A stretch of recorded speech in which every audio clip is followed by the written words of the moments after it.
আসসালামু আলাইকুম প্রিয় দর্শক, বিডি রমণীর রান্নাঘরে আজ আপনাদের জন্য থাকছে সরষের তেলের চিকেন তেহারি। তাহলে চলুন পরিচিত হয়ে নেই উপকরণগুলোর সাথে। প্রথমেই দেখব মুরগির জন্য কি কি লাগছে। মুরগি ছোটো করে কাটা 1 কেজি, পেঁয়াজ কুচি হাফ কাপ, সরষের তেল হাফ কাপ, টক দই 2 টেবিল চামচ, আদা রসুন বাটা 3 টেবিল চামচ, লবণ 2 টেবিল চামচ, জিরা গুঁড়া 1 টেবিল চামচ, মরিচ গুঁড়া 1 টেবিল চামচ, 3টি দারুচিনি, 4টি এলাচ ও 1টি তেজপাতা, চিনি 1 চা চামচ। তাহলে চলুন এবার রান্না শুরু করা যাক। প্রথমে চুলায় একটি প্যান বসিয়ে তাতে হাফ কাপ তেল ঢেলে দিচ্ছি। এবার পেঁয়াজ কুচিগুলো ঢেলে দিতে হবে।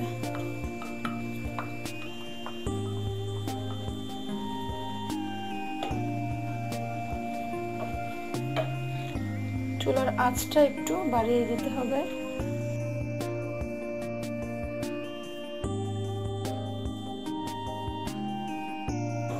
চাইলে একটু লবণও দিয়ে দিতে পারেন যাতে তাড়াতাড়ি পেঁয়াজটা ভাজা হয়। পেঁয়াজটাকে আমি একটু লাল করে ভাজবো। সরিষার তেল তো তাই এরকম ফেনা হয়েছে দেখা যাচ্ছে।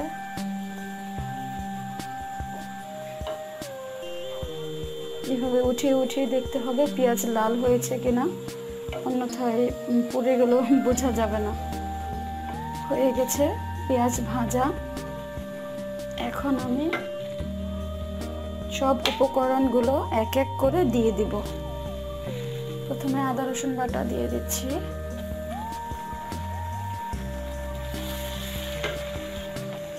এবার দারুচিনি, এলাচ ও তেজপাতা দেব। তেজপাতাটা আমি মাঝখান থেকে এভাবে 2 ভাগ করে দিচ্ছি।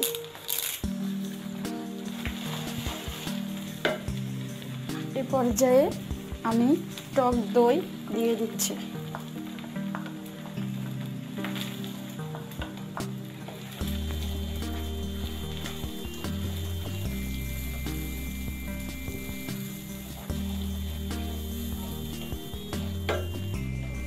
এখন মরিচ গুঁড়া দিয়ে দিলাম,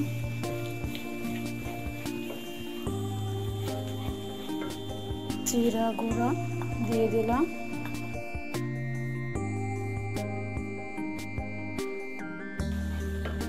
এবার 2 টেবিল চামচ লবণ দিয়ে দিলাম।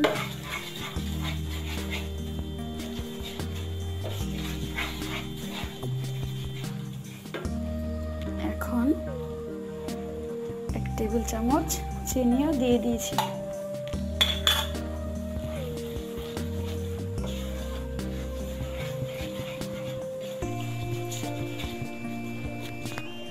চুলার আঁচটা একটু বাড়িয়ে দিলাম। সব মশলাগুলো এবার একটু ভালো করে কষিয়ে নিতে হবে।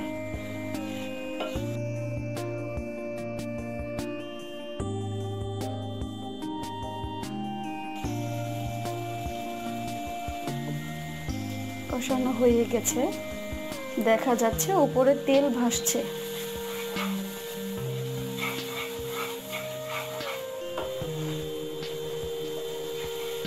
একটু পানি দিয়ে দিই, অন্যথায় মশলাটা পুড়ে যাবে। এবারে চুলার জালটা বাড়িয়ে দিব।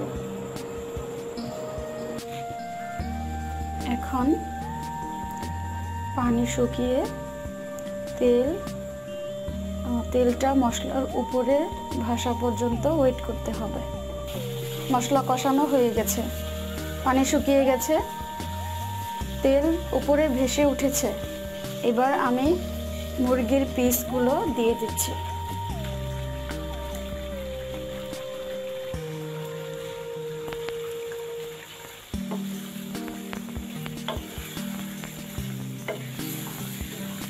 এখন মাংসটাকে কিছুক্ষণ কষিয়ে নেব।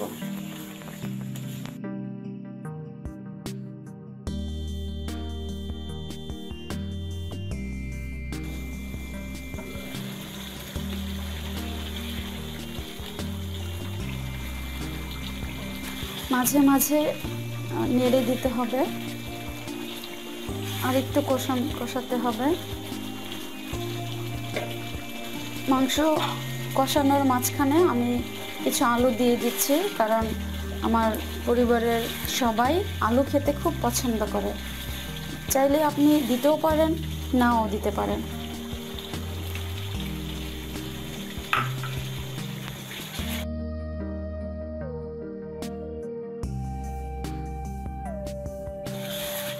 তবে এই ক্ষেত্রে আলু দিলে একটু লবণ বাড়িয়ে দিতে হবে। আমিও একটু লবণ দিয়ে দিচ্ছি।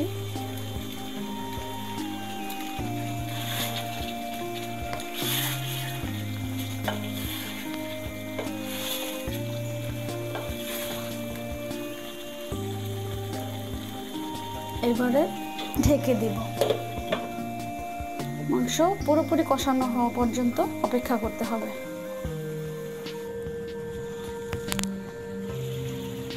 হয়ে গেছে মাংস কষানো, দেখা যাচ্ছে উপরে তেল ভেসে উঠেছে।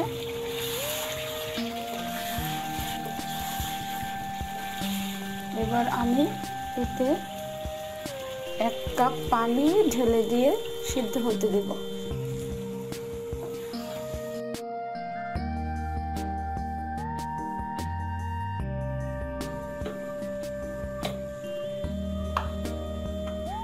ঢেকে দিচ্ছি। চুলার জালটা একেবারে কমিয়ে দিতে হবে। অল্প আঁচে মাংসটাকে সিদ্ধ করতে হবে। এই পর্যায়ে চলুন দেখে নিই পোলাওর জন্য কি কি লাগছে। পোলাওর চাল 4 কাপ, সয়াবিন তেল 2 টেবিল চামচ, সরষে তেল 2 টেবিল চামচ, ঘি 1 টেবিল চামচ, কাঁচামরিচ 10টি, লবণ পরিমাণ মতো। তাহলে চলুন রান্না শুরু করা যাক। প্রথমে চুলায় একটি হাঁড়ি বসালাম। এখন আমি তেলটুকু দিয়ে দিচ্ছি।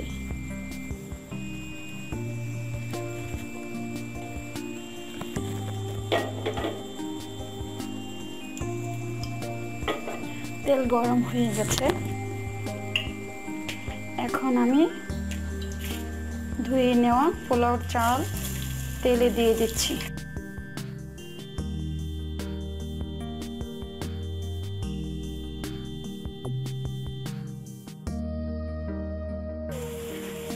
এবারে তেলের মধ্যে চালটাকে কিছুক্ষণ ভাজতে হবে।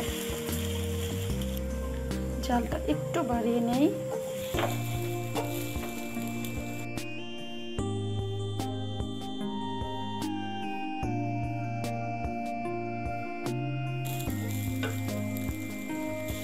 ভাজা হয়ে গেছে, পুরো চালে তেল মিশে গেছে। দেখতে পাচ্ছেন চালগুলো কেমন চিকচিক করছে। অনেকেই হয়তো প্রশ্ন করতে পারেন, পোলাওর জন্য পেঁয়াজ ভাজা হলো না, তারপর আদা রসুন বাটা দেওয়া হলো না। তো এক্ষেত্রে আমি বলবো, যখন আমি মাংসটা রান্না করেছিলাম তখন আদা রসুন বেশি দিয়েছি এবং পেঁয়াজটাও বেশি করে দিয়েছি, যার কারণে আমার দ্বিতীয়বার আর দিতে হয়নি। হয়ে গেছে ভাজা। এখন আমি এতে ফুটন্ত 7 কাপ পানি দেব, গরম পানি।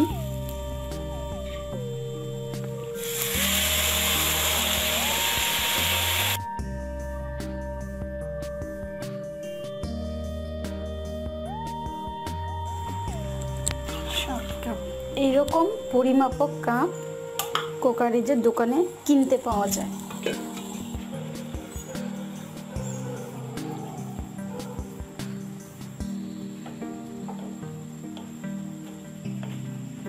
এখন আমি এটাকে এটাকে ঢেকে দিব এবং ফুটতে দিব।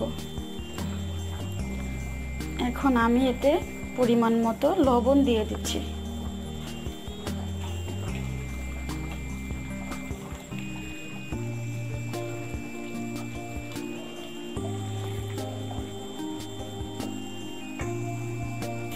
পানি একেবারে শুকিয়ে গেছে, চুলাটা কমিয়ে দিচ্ছি। এই পর্যায়ে আমি রান্না করা মাংসটা ঢেলে দিব।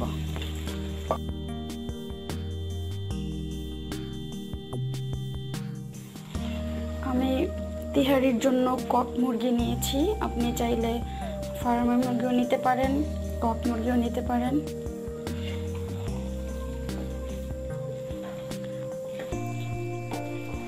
মাংসের সাথে পোলাওটাকে ভালো করে মিক্সড করে দিব।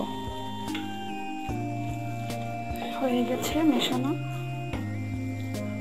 এবার আমি কাঁচামরিচগুলো দিয়ে দিচ্ছি।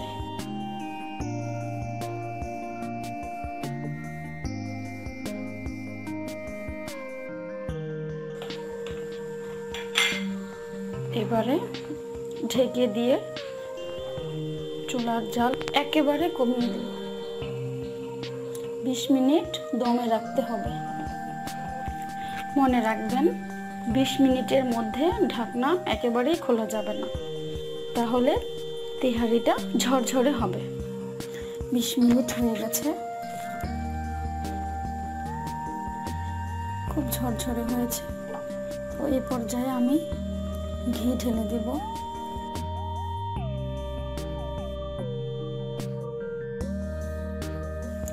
এবার কিছু বেরেস্তা দিয়ে দিব।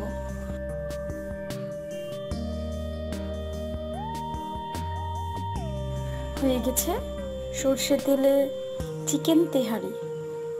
এবার চুলা থেকে নামিয়ে সার্ভিসিং ডিশে ঢেলে পছন্দ মতো সাজিয়ে পরিবেশন করুন মজাদার এই তেহারিটি।